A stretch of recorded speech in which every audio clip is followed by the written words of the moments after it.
What's up mga Lods? This is Master Renz and welcome back to my channel. So sa video ganito, manonood tayo kay Goosebumps Top 5 na ang pamagat ay nakisali ang multo sa kwentuhan ng magkakaibigan. Wow! Yung mga ganitong multo na nakikisali sa chismis. Baka yun ang ibig din sabihin.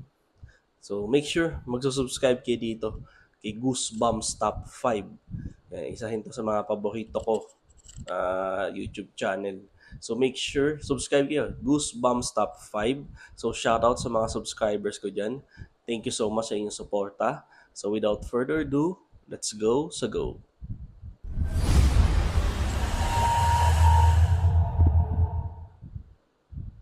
Top 5 Ghosts Caught on Tape. Pancake. O, panty.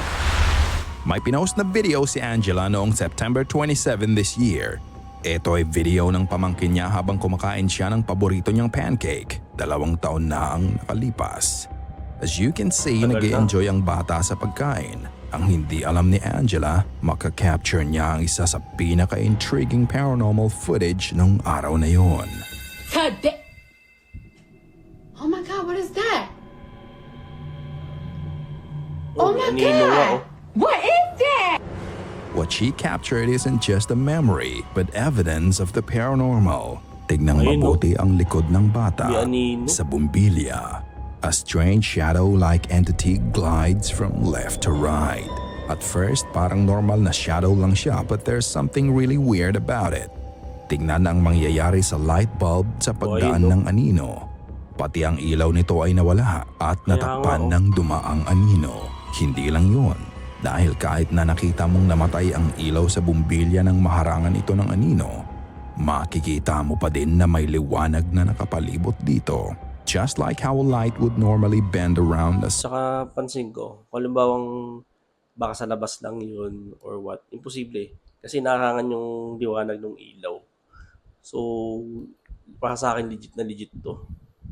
Solid object. Ibig sabihin kahit na mukha itong may transparent state, ang anino ay may solid body. May nakita na ba kayong ganitong klase ng entity dati? Ikaw na ang humusga. Bus driver. Matapos ang mahabang araw ng pagmamaneho ng isang pampublikong bus, igagarahe na sana ni Hunyo ang sasakyan. Lagpas 3:00 na ng madaling araw yon. Tahimik na ang gabi at wala na din siyang pasahero. Mag-isa na lang siya sa bus ngunit nang malingon siya sa side mirror niya, may napansin siyang kakaiba. Halos tumayo ang lahat ng buhok niya sa katawan dahil sa takot na nararamdaman niya. Grabe na. Tumayo yung buhok sa buong katawan niya. Tá bom? A puxada do gancho de roupa, a madruga é o que liga. Aí eu vou perguntar pra vocês.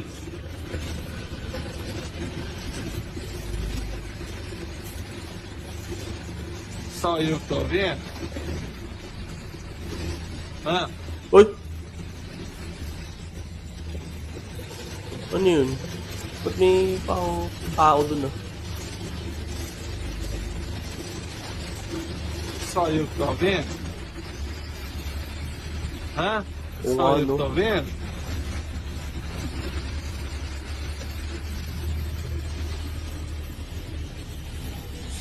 Wala na siyang pasahero oh. Ninguém. Olha a hora.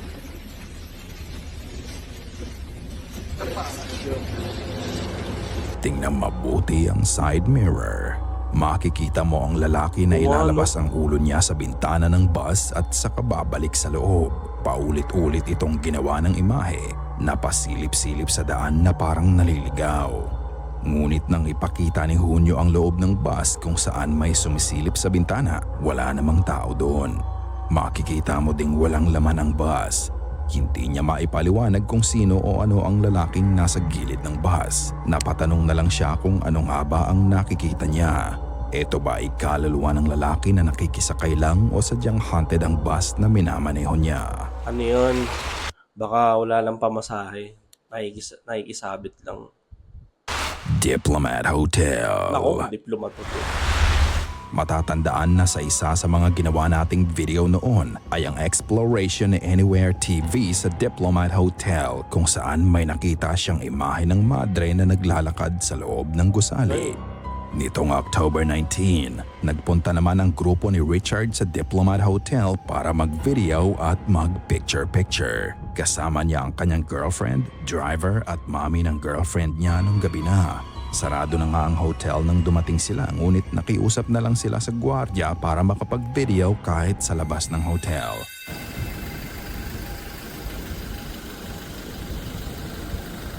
Foggy na, no?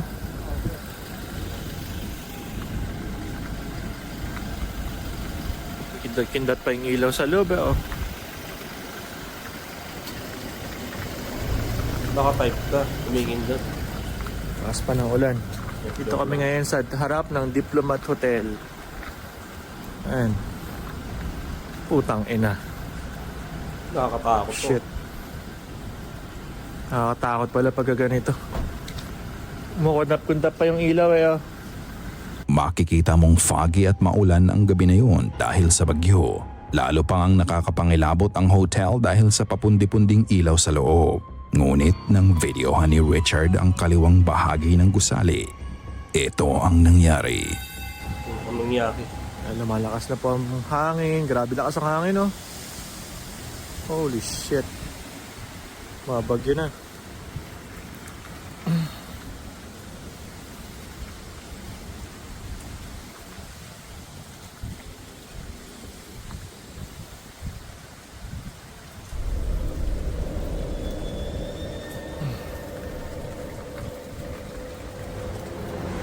Tignang mabuti ang bintana sa second floor. Makikita mo ang unti-unting paglitaw ng imahe ng madre na nakalutang. Dahan-dahan itong nag-materialize. Iisipin mo sa una, anino lang ito na nabuo dahil sa pagtutok ng flashlight dito. Ngunit tignan, kahit na parehas ang tama ng ilaw sa gusali, mapapansin na hindi gumalaw ang itim na imahe. Malabo lang ito sa una, ngunit as it materialize, makikita mo ang buong katawan nito. Ang nakakapagtaka pa, kung anino nga lang ito ay dapat na sumunod ito sa galaw ng ilaw ng flashlight, ngunit ang imahe ay nanatili lang sa parte ng gusali na yon. So, nahagip nga Tama nga si Goosebumps, no? May point siya dun sa part na yun. Tama siya. ba nila ang infamous spirit of the nun that haunts the building until now? The Grandpa. Kamakailan lang nag-viral sa social media ang kuha ng magkamag-anak na buhat-buhat ang isang bata. Bago nangyari ang video, nagsasabi na ang batang si Kobe sa kanyang ina na nakikita niya ang kanyang namayapang lolo 15 taon na ang nakalipas. Nagtataka ang ina ng bata kung bakit kilala ito ng anak niya dahil hindi naman ito naabutang buhay ng bata.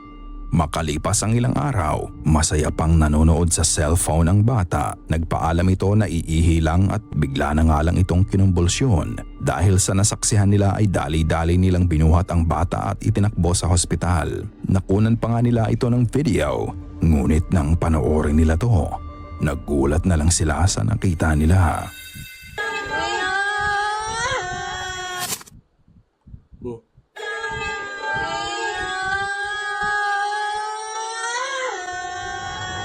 Uy, may kamay. Habang buhat-buhat ng lalaki ang bata, makikita mo ang isang kamay na nakahawak sa ulo nito kahit wala namang tao sa likod nila. Makikita mo pa nga ang paghaplos nito sa mukha ng bata. Ang paniniwala nila, ito ang kaluluwa ng lolong nakikita ni Kobe nang maisugod nga siya sa hospital. Huli na pala ang lahat dahil dead on arrival na siya. Kung ganoon, ang mga pagkakataon ba na nakikita niya ang lolo niya ay pahiwatig na nito ng pagsundo sa kanya? Marami nga ang natakot at kinilabutan ng mapanood ang video. Ayon sa kanyang ina, hindi niya ipinost ang video hindi para mag-viral kung hindi para ibahagi lang sa mga tao ang naging karanasan nila. Ipinapakita dito na pansamantala lang ang buhay ng tao at sa isang idlap lang, maaari itong mawala. Ano sa tingin mo? Ang kamay nga bang nakunan ay kamay ng lolo niyang sinusundo na siya? Ikaw na ang magpasya. Ayun, kung observation ko sa kamay, walang ibang tao sa likod ni Sir, sa likod niya. Tapos, yun nga, sabi kanina, hindi man daw niya nakilala yung lolo niya. Pero nakikita daw ng bata bago siya bawian ng buhay. So, may chance nga na baka sinusundo na siya. Tapos, syempre, tama din sinabi, ang buhay pansamantala lang. Kawawa naman to. Nakakatakot siya, kinikilabutan ako. At the same time, nakakaawa. Kasi murang edad, binawian ng buhay. Silkis Cody, kawawa. Nakakaawa. Silent Whisper.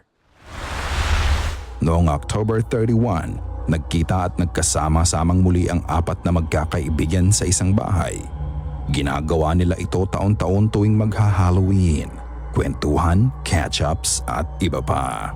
Nagtipon-tipon ang apat sa terrace at doon nga sila nag-usap. However, ang masaya nilang kwentuhan ay mapapalitan ng takot. May mangyayari na magiging dahilan ng pagpasok nilang lahat sa bahay. Panoorin. Inside, Kaylee, go. Kaylee, go. I'm not going. He's gonna grab his keys and you're gonna have to leave me. Ay, no.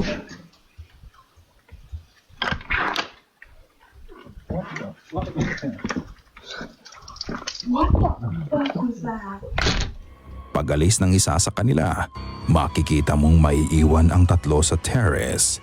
Napalingon sila sa likod nila at matapos nun ay mabilis silang pumasok sa bahay. Dahil matapos pumasok ng naunang lalaki sa bahay, maririnig mo ang nakakapangilabot na boses na sinabing, "Hey, hey, hey." Napatayo sila. Napalingon pala muna. Napalingon muna yung babae. Isa. Ang disembodied voice ay nanggaling sa likod nila as if it wants to join their conversation.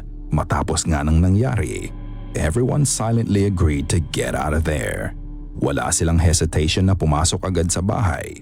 Makikita mo talaga ang takot sa mga mukha nila at hindi nawawala ang pagtataka kung ano o kaninong boses ang narinig nila.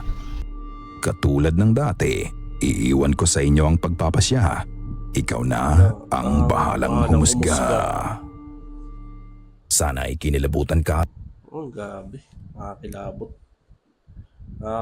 Yung sa isang part sa bata, nakakilabot saka at the same time, nakakaawa. Doon ako yun yung pinaka na ko sa scene na yun. So yun, subscribe kayo dito kay Goosebumps Top 5. Yan. So, thank you so much sa inyong pagsama and see you in my next video and mag-iingat po kayo palagi.